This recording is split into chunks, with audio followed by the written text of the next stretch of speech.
దేవుడని చేత ప్రమాణము చేయించదనను. నీ చేత ప్రమాణము చేయించదనను. సారీ, ఆ మాటతో ధ్యానిద్దాం, ఇంకా లోతుగా ఉంది ఇది అంతా.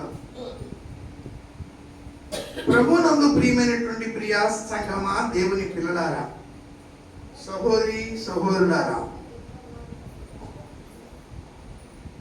మన ఆరాధన 9 గంటలకి డివోషనల్ ప్రే, 9:30 నుండి 11:30 వరకే. ఆల్రెడీ 10:30 అయిపోయింది. నేను గంటలో ఇదంతా ముగించేసేయాలి.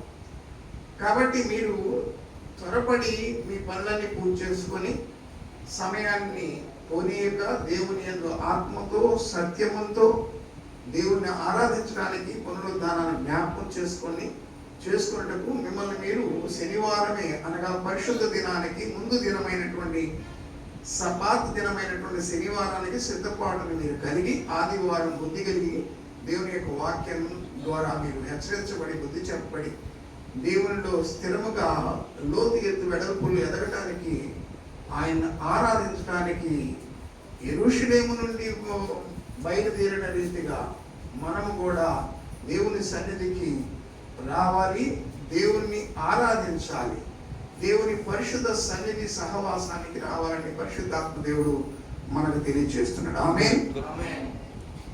ఒక మాట మనం జ్ఞాపకం చేసుకొని ముందుకెళ్దాం. అపోస్తలుల కార్యం 2వ అధ్యాయము. రక్షించబడిన వారు ఎక్కడ చేర్చబడ్డారో చూడండి. అక్కడ 3000 మంది దగ్గర 40వ వచనం కన్నా కాబట్టి ఎన్నో వచనం? 41వ వచనం.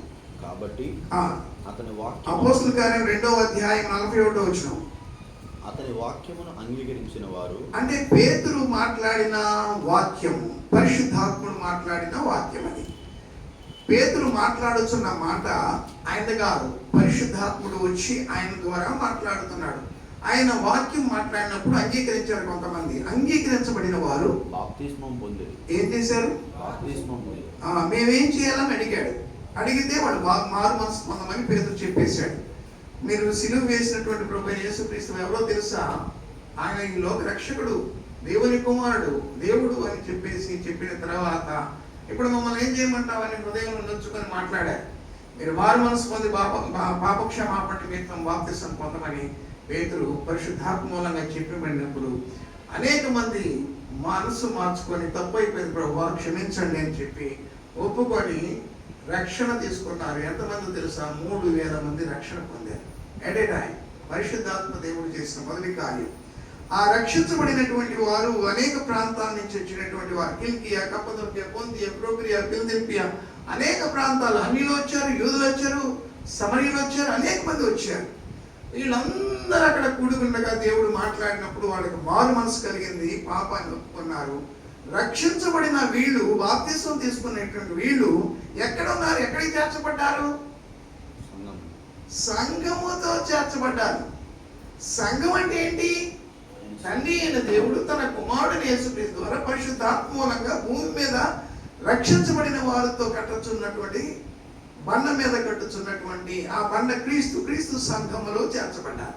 ఆమె మొదటి సంఘం. అది ఆదిమ అపోస్తలుల కాలములో మొదటి సంఘము క్రీస్తు సంఘము. అంతకు ముందు సమాజముగా కూడుకుంటున్నారు. కానీ ప్రభువైన యేసుక్రీస్తు వారు వచ్చిన తర్వాత ధర్మశాస్త్రము కింద ఉన్నటువంటి వారందరూ పాపము చేశారని ప్రభు తీర్పు తీరుస్తున్నారు. అందరూ పాపం చేశారు.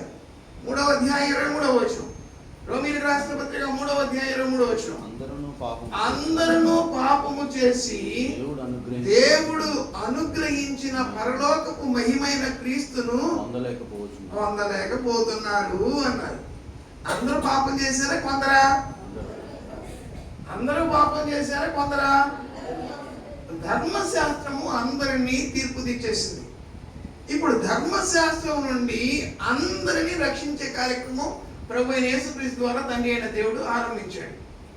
ఎవరైతే పరిశుద్ధాత్మ మూలంగా యేసుక్రీస్తుని ఒప్పుకుంటారో వారు మారు మనసు పొంది పాపాన్ని ఒప్పుకొని తమ జీవితాన్ని మార్చుకుంటారని తీర్మానం చేసుకున్న తర్వాత ప్రభువును పోలి తన వాక్యమును పోలి నడుచుకుంటారో వారందరినీ ఒక సమూహంగాను, సమాజంగాను, ఒక కుటుంబంగాను, ఒక సంఘముగాను, లేక ఆయన శరీరముగాను, ఆయన రాజ్యముగా చేశాడు.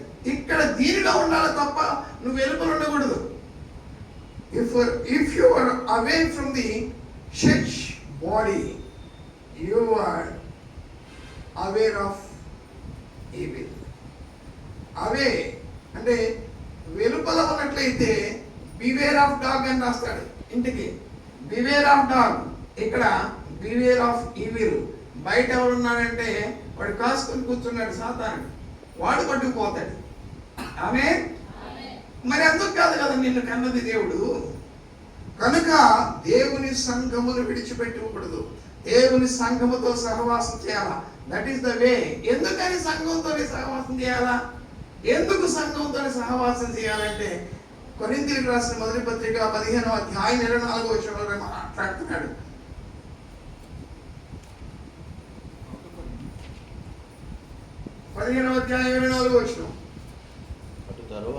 అటు తరువాత ఆయన సమస్తమైన ఆధిపత్యమును భూమి మీద ఉన్న సమస్త అధికారమును కొట్టివేసి తండ్రి అయిన దేవునికి ఏ సంఘం అయితే ఏర్పడిందో ఆదిమ అపోస్తలుల కాలములో 33లో యెరూషలేములో ప్రవక్తల ప్రవచనాల మేరకు లూకాసు వార్త 24:47 వచనం ప్రకారంగా యెరూషలేములో కాచుకుని ఉండమని ప్రవక్తలు ప్రవచించిన ప్రవచనాల మేరకు ఏర్పడిన సంఘము మరలా తీసుకుపోయి తండ్రికి అప్పగిస్తాడు. అందుకు ఉండాలి అందులో. ఆమె అందులో నుంచి నీ ప్రయాణం కొనసాగించాలి ఎక్కడికైనా ఈ లోకంలో. ఆ లోపల అప్పుడు సంఘము నీకు సహకారిగా ఉంటది. నువ్వు వెలుపలంటే నువ్వు వెలుపల పోయి చేయొచ్చు, వాక్ చేయొచ్చు, కానీ నువ్వు పంపబడాలా. లేఖనం రోమీయులకు రాసిన పత్రిక 10వ అధ్యాయం 16-17 వచనాలు. రోమీయులకు రాసిన పత్రిక 10వ అధ్యాయం 17 వచనం. ఆగా వినుట వలన విశ్వాసం, వినుట క్రీస్తును కూర్చిన మాట వలన కలుగును. అయినను నేను చెప్పినదేమనగా వారు వినలేదా? ప్రకటించు వారు లేకుండా ఎన్నో వచ్చినది. ప్రకటించు వారు పంపబడని 14 వచనం. వారు విశ్వసింపని వానికి ఎట్లు ప్రార్థన చేస్తారు? వినని వారికి ఎట్లు వినటం వల్ల కదా విశ్వాసం. వినని వారికి ఎట్లు విశ్వాసం కలుగుతుంది? ప్రకటించు వారు లేకుండా వారు ఎట్లు వింటారు? అది ప్రాసెస్. ప్రకటించు వారు పంపబడని ఎడల ఎవరు పంపించాలా? సంఘం పంపించాలా. ఎలా పంపించి యేసు ప్రభు గారు ఎలా వచ్చి చూద్దాం చూడండి. 17వ అధ్యాయం యోహాను సువార్త 17వ అధ్యాయం 3వ వచనం. ఇది క్లోజ్ చేసి నేను పాటలోకి వస్తాను. అద్వితీయ సత్యదేవుడైన నిన్నును నీవు పంపిన యేసుక్రీస్తును ఎరుగుటయే. ఎవరు పంపించారు? యేసు ప్రభువాన్ని తండ్రి అయిన దేవుడు